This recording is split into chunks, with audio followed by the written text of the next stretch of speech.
Hello, and welcome to another edition of Bill and Kipp's Excellent Bible Adventure. Still looking at the Gospel of John and moving our way through all the great stories of the Gospel of John. I'm Bill Brunson, and this is Kipp McClure. We're both pastors here at Vestavia Hills Methodist Church, and it's a joy to be with you today as we now look at the Gospel of John, chapter 6. And chapter 6 is a story that we're mostly all familiar with, and it involves two items. I think it's still over there. I can't quite tell. Over here. Yeah, there's bread. We have fish and bread. The story of the 5 loaves and 2 fish. Now you'll notice here that we have one loaf and 1 fish. And there's a logic because we're trying to save money. And I figured 2 fish would cost more than 1. True. And this is a really big fish. It really is, yeah. I figure it's bigger than the fish that the little boy in the story actually had. I would think so. So I felt like, pound for pound, I came out on a better deal. And then the loaf of bread, not sure how big the loaves he would have had, but probably 5 slices would be about equivalent. Right, yeah. So I feel like I actually supersized this. You did, yeah, absolutely. I like that. But, supersize the loaves and yes, fish. not exact, but pound for pound, we came out better. Now, just for the sake of me not getting distracted, I want to move this fish. This fish, though, has a little history. It's the backup to another fish called holy mackerel. And when we get to do vacation Bible school in the summer, the troop that often does the fun skits for that, we always try to include holy mackerel into the storyline. So they're eating fish. There's always, and then of course the most important thing that you can do is be able to one that gets to say holy mackerel in the skit. Now this is the backup because we lost holy mackerel at one point. So it's actually a largemouth bass, but holy bass, and so that's that. But that has a little history and a little bit of fun.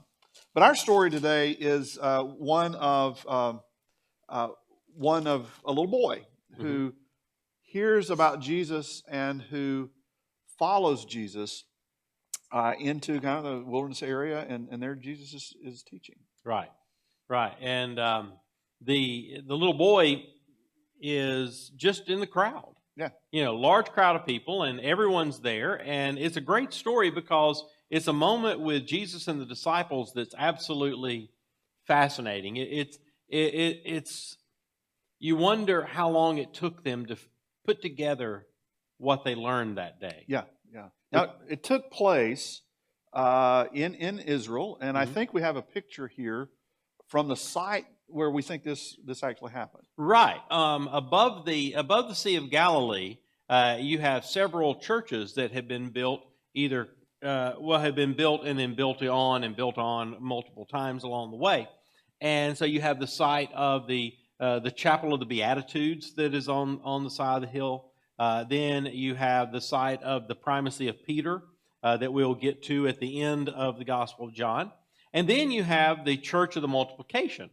And the location for it is the church is built over this floor because this tile area is from one of the earliest Byzantine churches that was located in this space. So there's just layer upon layer upon layer of history. And when they went in and they dug down through and they were excavating, they came across this floor.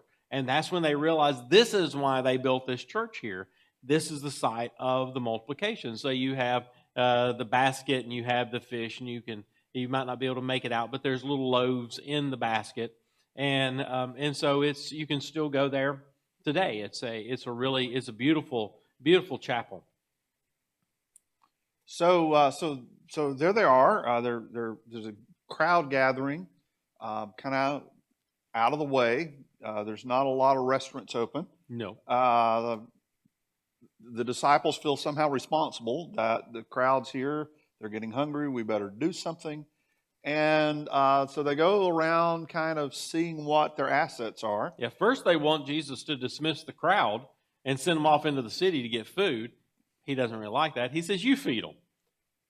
That's always nice for somebody to assign something Yeah, to delegate. take on the impossible task. Yes. Just Yeah. several thousand. And they go people. do the survey. And I always think that when they bring the little boy to Jesus, I think they bring him to Jesus as an exercise in futility. Yeah, look, Look. we looked high and low. All we have is this kid, and he happens to have 5 little barley loaves and 2 fish. It's not enough for any of us to eat and be full. It's enough for a little boy to eat and be full. This is it. You almost picture that they're waiting for him, just sort of they're letting that pause hang there in the air, waiting on Jesus to say, well, I guess I better send the crowd away. At least you tried. I appreciate you trying. You gave it your all. You found the kid. Now give him his lunch back, and I'll get rid of him, and we'll move on. But that's not what he does. And so you have to wonder, after he blesses the food and then gives it to them and says, "Go distribute this," and they keep going. And I'm wondering if it's like that. It's like those moments where you're like you're down to the last little bit. Well, and we've had those moments in serving communion, yes, when the bread wasn't as fresh as we thought it might be, right? And you have to, and all of a sudden you're thinking, we need a miracle here if we're going to have communion for this whole crowd with what I can actually use. Yep, it's going to take a miracle. It's going to take a while. It's going to take a miracle because there's a lot of people, and this, yeah. And so you have to wonder if they started out that way and then they realized it's not running out. It's not running out. And then it's not running out. And, and it keeps going and going and going. And we're told that it fed 5,000 men that day, which then you have the children that would be there and women that might have been there. And so you get all this. But then you get that great moment at the end when the disciples walk back up to Jesus, each of them holding a basket full of leftovers. They didn't have enough with 5 loaves and 2 fish, but when Jesus got involved, now they have 12 baskets full of leftovers. The sum of the parts is greater than what they started with. That is right. So it's this amazing miracle that Jesus provides, and the crowd is wowed. Yeah. I mean, who wouldn't want to put that person in charge of everything? I mean, if you can get free food, if they can just basically manufacture food from thin air, yeah, then let's put this guy in charge of us. And so they start wanting to make him king. Mm-hmm. And I love this little passage, I think it's around 12, where Jesus realizes where this is going. And he knows this is not his reason, this is not his moment, this is not ultimately his purpose. Right. And he just slips away from the crowd and heads up toward the mountains to get away to pray. Right. And it's an amazing moment. And it's a reminder for us that there are many things in life that we can do that are highly successful, and perhaps people would look at us and go, that right there is what's going to define you, because that is amazing. That gift that you have is amazing. That whatever feat that you've been able to do. But if we are truly led by God, if our lives are controlled by God, we realize that we can't let the crowd determine what our purpose is. Right. And then we have to slip away, get back with the Father, hear again what we're about, and not be sidetracked by things that at that moment in time are not God's will for us. Mm-hmm. Oh, yeah, and I've always wondered in all of this how this had to make Jesus feel. I mean, first, sitting on the hillside and looking up as the disciples are all coming back to him, I can't imagine the looks on their faces when when they each are holding a full basket of leftovers.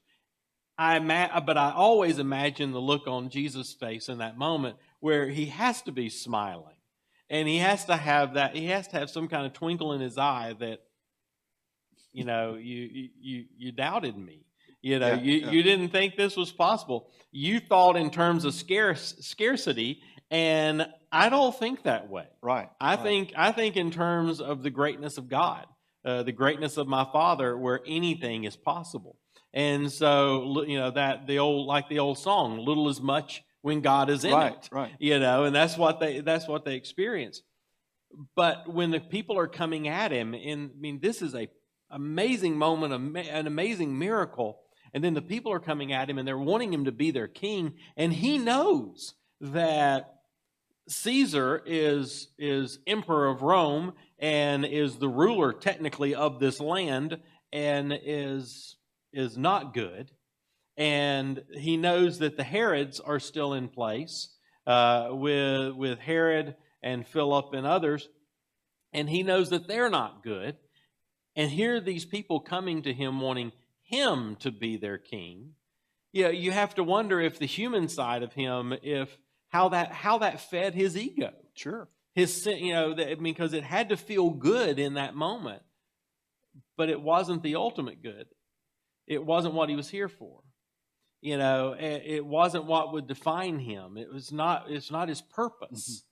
And so he goes back off to pray, to recenter himself on, but I'm here for you. And I'm here to be your servant. I'm here to accomplish your will, not my own. The same kind of prayer he'll pray down the road when he goes to the Garden of Gethsemane. Absolutely. It's about you, not me. And so he goes up all on the hillside above the Sea of Galilee. You have these little cave areas. And the tradition is that you go back in the cave far enough where you can't see out to the sides. All you can see is forward. All you can see is the water. And you sit up in that cave and you pray to God, and you're looking out at the beauty of the water, but the world around you is not distracting you. And so you can imagine him going up and backing himself into one of those caves and looking out and focusing only on God. You and I have been blessed to pastor churches in different places and different sizes. And when it comes time to church budgets and, trying to get people to give and to commit to give, I remember sometimes in some of the smaller churches where I pastored, there was always this sense that we need to tell people how bad things are, what the bills are. If you don't give, we can't pay the electricity. Right. And what we've learned in our years together is that people have a much greater appreciation for giving, not because of scarcity or, oh my goodness, we don't do this, fall apart, but look at the broadness of what God is doing, and that's what gets people excited about Right. it. But we, as human beings, so often we get scared, we get worried, we think worst case scenario, and instead of seeing or believing that God can take what we have and do something amazingly different than what we expected, it's easy for us to get kind of pulled back into that. Oh, there's no way. There's only 5 loaves and 2 fish here. Right, absolutely. But how many? And I think about here, and I think about other churches and other situations. How many times we have started out with, and maybe I've been the one standing there going, "Look, we only have, 5 loaves, 2 fish. This is it. We don't have a lot." Right. And how many times have we looked back? I think more often than not, we look back and we realize that in the end, we were standing there holding baskets full of leftovers. Yeah. because when we stop questioning and stop doubting, God takes what we have and multiplies it and does amazing things. In amazing ways.